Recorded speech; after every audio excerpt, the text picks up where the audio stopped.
It's always a challenge to preach on a Sunday following a tragedy like we've had in this country this week. The killing of people who were in Bible study in a traditionally and historical black church in Charleston. Mercifully killed by somebody that I think by all standards we could agree is crazy. I think people who do that kind of stuff is crazy. And I listened to the news reports, and I thought about this, and I'm not sure what I really feel about this, and I'll tell you why. I was born in Detroit, Michigan. My parents moved to Plymouth, Michigan when I was about 3.5 years old. Plymouth was an all-white community. Well, we had one black guy. He was a shoe repairman. And when he died, they found another black man who came in to repair shoes. So I grew up in a community that was anything but integrated. We had no other faiths except Christians. Although at the time, as a Methodist, we weren't too sure about the Episcopalians.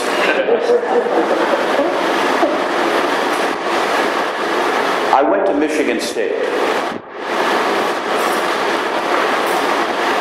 And that was a wonderful experience. Because at Michigan State, I met African Americans. I met Hindus. I met Jews. I met people of every nationality and every color. It was a real eye-opening experience for a guy who just grew up in a pretty segregated community. It opened my eyes, and it opened my heart. And as I was beginning my junior year, I decided to transfer from Michigan State University to Oakland University, which at that time was a wholly owned subsidiary of Michigan State. It was a small liberal arts school, and I was leaving my engineering major behind and majoring in philosophy. When I got there, as a junior, I had to go to orientation, and I got there early. And I was absolutely stunned that there was another guy in my room, my roommate. Now, I was stunned for one reason, and surprised for one reason. I was stunned because as a junior, I resented having to room with a freshman. And I was surprised because he was African American. There were 4 African American students who lived on campus at Oakland University at that time. 2 of them roomed together. 2 of them, the university selected white students to room with. And Jerome D. Hill was my roommate. When they had the opening service, his parents came up. And Jerry and I were getting dressed, and there was a knock at the door, and I opened the door, and there was a black man standing there. He said, "I'm sorry, I have the wrong room." So I closed the door. A few minutes later, there's another knock on the door. I opened the door. He says, "Is this Jerome D. Hill's room?" I said, "Yes, sir, I'm his roommate."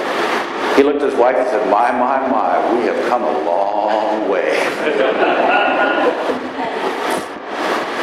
I experienced racism because I had my bed next to the phone.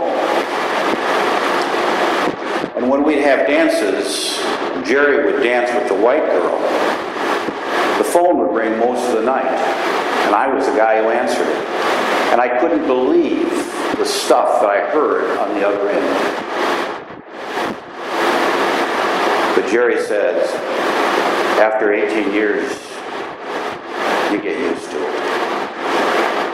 I couldn't. We're at a grocery store in town. We were in line to check out, and there was a guy ahead of us in line. And he said to the clerk, pointing his head back, Jerry was standing next to me, pointing his head back, he said, "When did we start serving that kind in this store?" Because of Jerry's quick action, I didn't go to jail that night. Because I was all set to drop that guy. Now, you got to remember, when I was in college, I weighed about 160 pounds. This guy had to be my size. I'm not sure. Maybe I wouldn't have gone to jail. I would have probably been in the hospital. But I learned. And I grew. I had a church in Flint, Michigan. It was the second largest church. We got a lot of new members because St. Paul's Church, which was the fancy downtown church, the big church, whenever a black member would show up, they were told, you'd feel a lot more comfortable at Christ Episcopal Church because that's where the blacks go. 25% of my congregation is black, and the most important thing I did when I was there is I started a gospel choir. And it was made up of about half of it who were white. And I continued to grow. And when I went non-parochial, I served several churches. Not only Episcopal churches as an interim pastor and a supply priest, but I served 5 Presbyterian churches in the Lake Huron Presbytery. And one of those churches was Christ the Liberator Presbyterian Church. I served there for about 3 years. I was the only black guy in that congregation. And I got to tell you, they asked me if I would serve as their pastor. And I came that close to becoming Presbyterian. Until I realized the rest of them weren't as nice as the people in Christ the Liberator. That's not true. I just liked having wine at communion. But I will tell you how subtle racism can be. Because in that church, and that was a wonderful church, I was sent there to close it. And when I left 3 years later, they hired a full-time pastor. They were a wonderful group of people, but they were traditional. And they were Presbyterian. First Sunday I was there, one of the elders came up to me before the service and he says, Pastor, we may be black, but we are Presbyterian. And I said, what's that mean? He said, the service lasts 1 hour.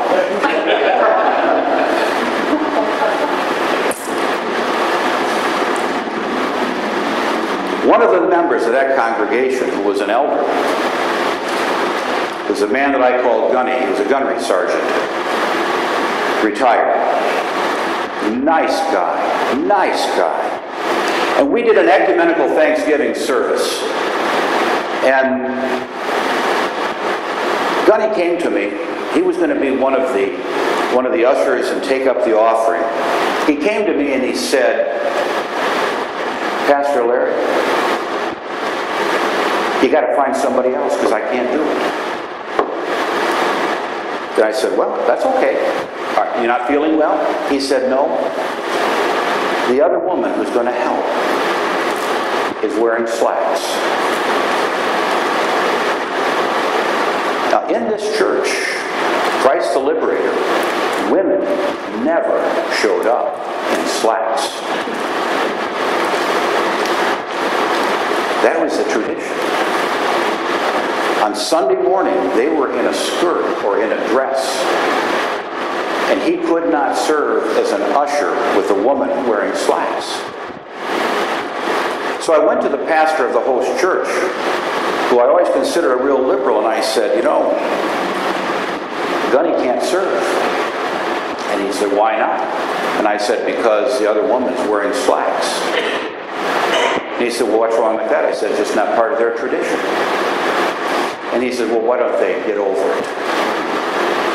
And I realized how subtle racism can be, because we just think people ought to get over it.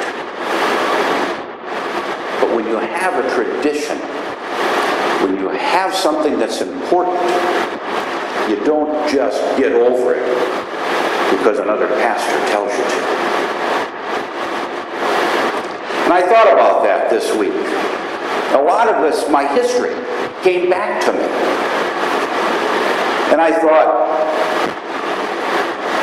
how can we stop this stuff?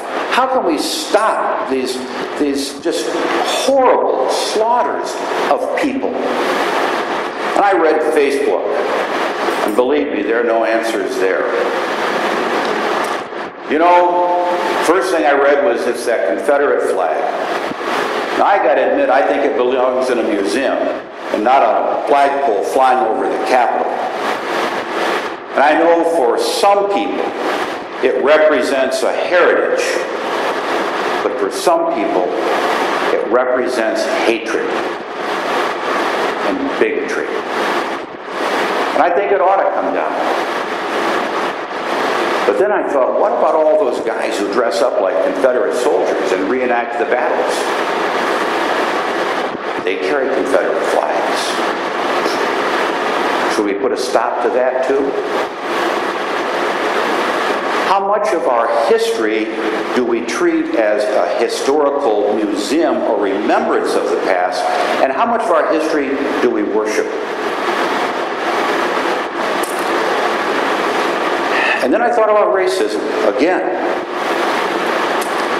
And I thought, you know, it's not the same world that existed when my parents moved from Detroit to Plymouth.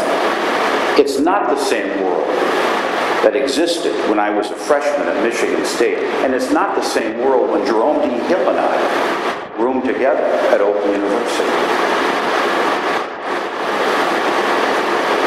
We have elected a black president. We have had black secretaries of state. We have had black attorney generals. We have black Supreme Court justices. One of the most popular shows on television was Oprah. When you look at how far we have come, you have to ask yourself, how much farther can we go? Oh, I'm sure there's a distance we can still travel, but let's not forget that we have moved in the right direction. We have become sensitive. Not all of us. But let me tell you, if you've ever read the Old Testament, you know that people back then used to fight each other all the time, and they were bigots and they were prejudiced. And guess what? They're still doing it. They're still doing it. Because we are never all going to be a happy bunch of people. When I was in high school, you may find this hard to believe, I was a nerd. I had a pocket saver. And I had 3 colored pens in my pocket. Because you never know if you needed a red one, a blue one, or a black one. And yes, my slacks were up about here.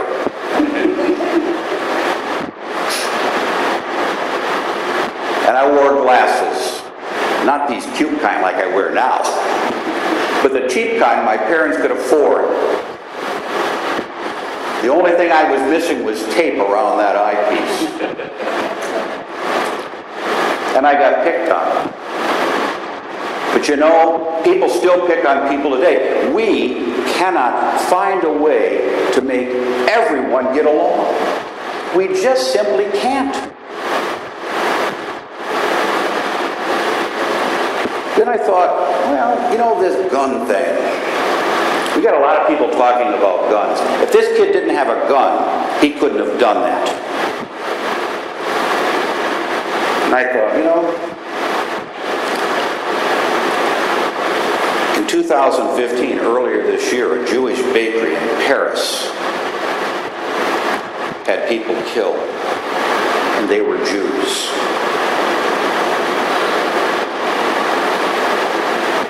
Adam Lanza killed 27 people in Newtown, Connecticut in 2012.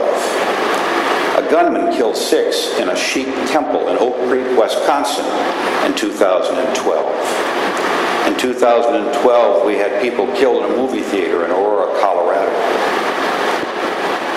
And you think, yeah, you know, that's all on us.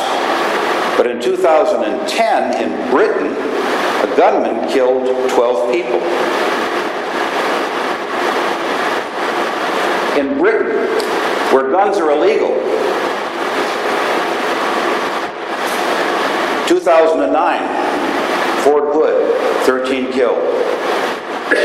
2009, Stuttgart, Germany, 9 students were killed in a school. 2008, 10 were killed in Finland. 2007, Virginia Tech, 32 were killed. 2007, New Life Church, outside of Colorado Springs.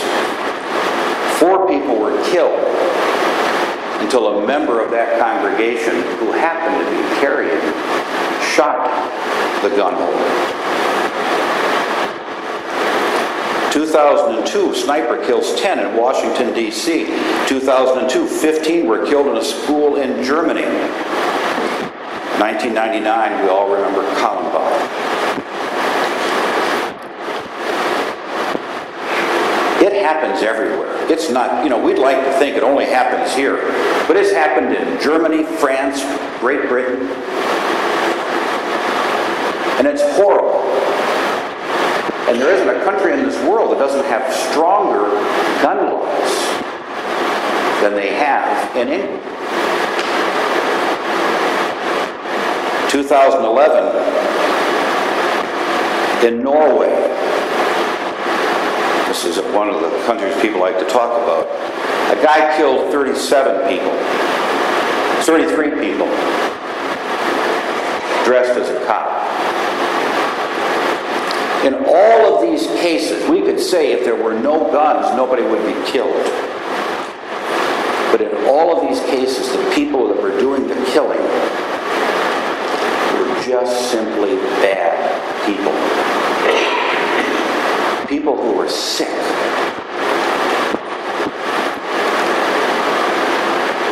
Now, I don't think everybody needs an AK-47, 27. I'm not a gun guy.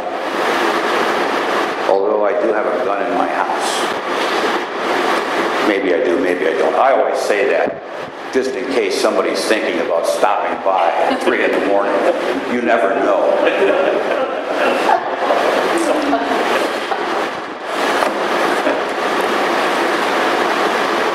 We have more of it in this country, but keep in mind, we're a bigger country. We're a much bigger country. We have more people. And when you got more people, guess what? You got a chance of having more people who have some issues between the ears. What's the lessons today tell us about this situation? Well, first, we've got that wonderful story in the Old Testament lesson where David slays Goliath. And I think it's interesting. It says that, you know how, I remember when I was in Sunday school, they had a picture of David slaying Goliath, and Goliath was a really big guy. You know how tall Goliath was? It says 10 feet. Today they'd be recruiting him for the NBA. But back then, he was a bad man, and David killed him. Saul had his whole army out there, and the Philistines could have wiped them out. And David said, I have faith in the Lord. And that little stone took down a big man.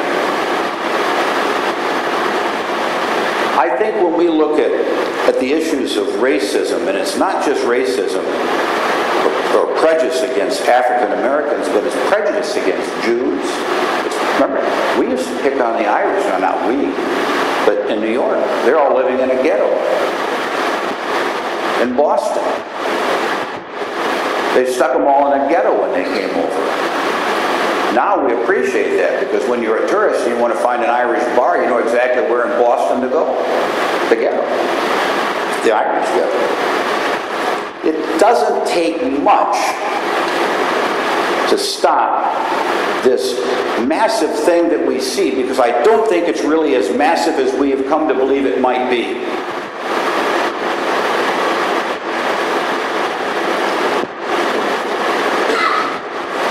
The gospel also has a message for us. The disciples are in this boat. Jesus is down below. He's sleeping. The storm comes up.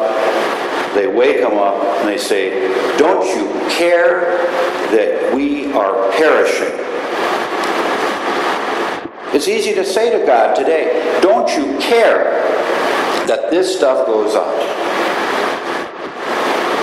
And I think the answer today is the same answer that we have written by Mark 2,000 years ago. Why are you afraid? Have you still no faith? We have to have faith in God, and we have to have faith in people, and we have to have faith that somehow we can resolve this thing. We have to have faith. I had faith when I lived in Plymouth, Michigan. And that faith increased when I went to Michigan State and Open University. Christ the Liberator. I have faith that somehow God's hand is at work in this world. And yes, we will have situations like this tragedy. And yes, we mourn those victims, and we pray for their souls and the souls of the survivors. But we have no easy fix. But we have to remember that it doesn't have to be a big stone to take down a little problem. But a little stone can take down a big problem. So I encourage you, have faith. Pray that God might give us the direction that we need. And I hope that we don't fall prey to some foolish solution that somebody puts on Facebook. Because the only thing I found on Facebook that's helpful are the pictures of the little kitty cats.